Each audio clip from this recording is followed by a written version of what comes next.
ahead over for the first one with the MSCS state takeover. Let's take a look at Representative Mark White's bill and some of the takeaways from what could happen if this actually goes into law. So the first one is it would establish a board of managers to oversee MSCS.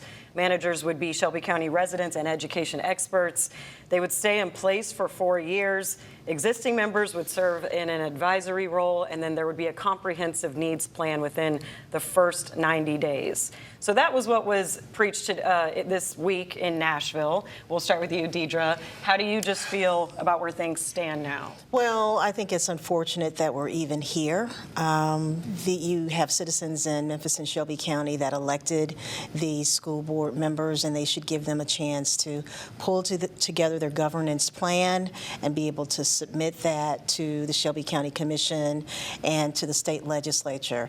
What I'm hearing, though, is that Representative White is having some difficulties and may bring back some amendments to what he's proposing because some of the rural legislators are concerned that it might have an effect on them.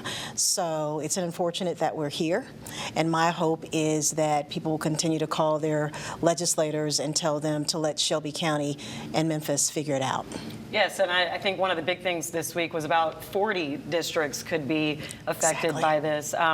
Before we get to you, Otis and Sam, I want to play some sound bites from both Mark White, Representative Mark White, and also a local advocacy group, the head, Ron Redwing, who's a Memphian here in Nashville. They talked very much about what you just touched on. I've been accused that this is a state takeover. It is not. I am a representative of the city of Memphis. I am locally elected by the citizens of Memphis and Shelby County, and they have asked me to push forward on such legislation. And I hope the people in Hardeman County, Hayward County, and throughout East Tennessee are taking notes at what's going on, because this will be detrimental to the educational system throughout the state of Tennessee, not just Memphis. We're calling on Commissioner Chairman Michael Whaley to call a special call meeting of that body for them to recall and rescind that vote. So, Otis, I want to go to you now. Yeah. Representative Mark White saying, I've been accused that this is a state takeover. It is not. What do you think of that statement? That's a distinction without any difference. I think he's using word salad here. It is a takeover. When we're talking about appointing a group that will oversee the schools and making the elected school board advisors, the voters didn't vote for advisors. They voted for commissioners to the school board. And so I'm just not buying what Representative White is selling there about being intervention. I mean, this is not Alcoholics Anonymous here or drug use. So, I mean, come on, let's call it what it is. Deidre's absolutely right. It's unfortunate that we are here. There are a lot of reasons why we are here. And to your point about the amendments, yeah, I have heard that he's proposing some amendments so it wouldn't affect a lot of those other counties. Right. And it may only affect Shelby County. I just hope something can be worked out here short of this takeover, because that's what it is. It is a takeover. And Sam, Ron Redwing had called on the county commissioners to rescind their vote of no confidence in the school board. In your robust reporting, how much did the county's no confidence vote play into the confidence at the state level, and is it even possible to rescind that vote? I mean, it's certainly possible. First, I want to call out my colleague, Laura Testino, who's really carried the water and done the really great work on this. And, you know, from her reporting, look, it looks like that no confidence vote was maybe a signal, so to speak, right? And I'm not saying it was an intentional signal, but it certainly opened a door, which I think, you know, Mark White, Representative White, and others were ready to walk through.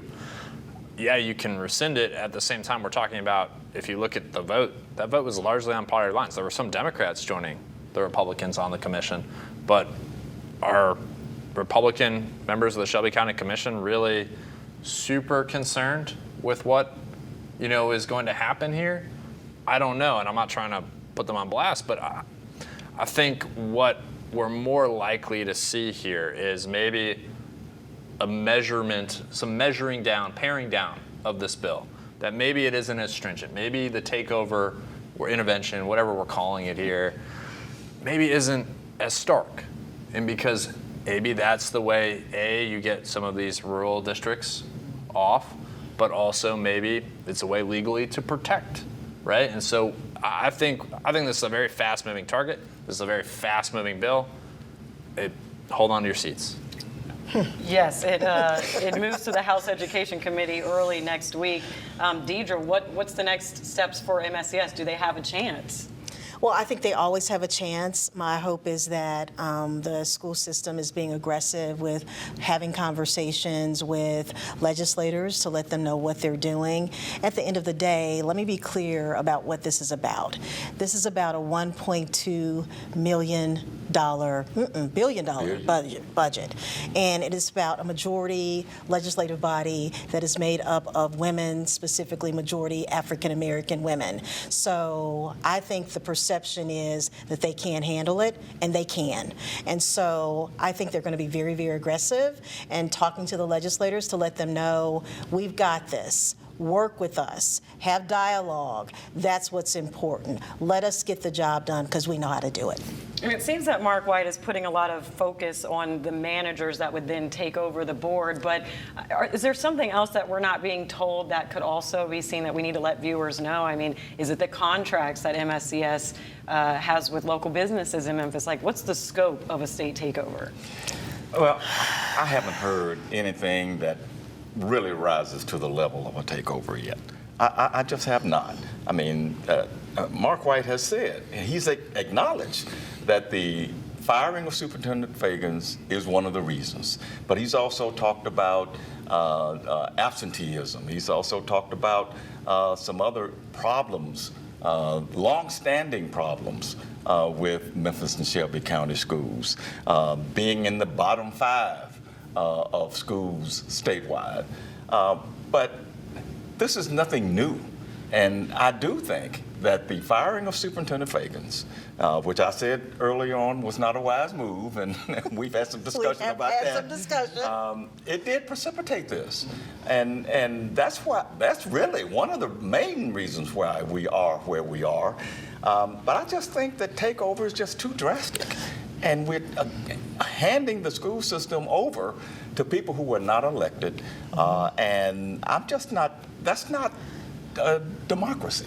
And I just don't understand why we're doing it. And Otis, we have to tell the truth. I mean, it's not like there hasn't been any movement academically with Memphis and Shelby County schools over the last 3 to 4 years. So don't say the school system is in the bottom 5% when they've been actually moving academically, under previous superintendents. So just give them an opportunity to move it forward. I agree with that part. Yeah. Yeah. Will they have the time to before all of this plays out at the state level? That's the question.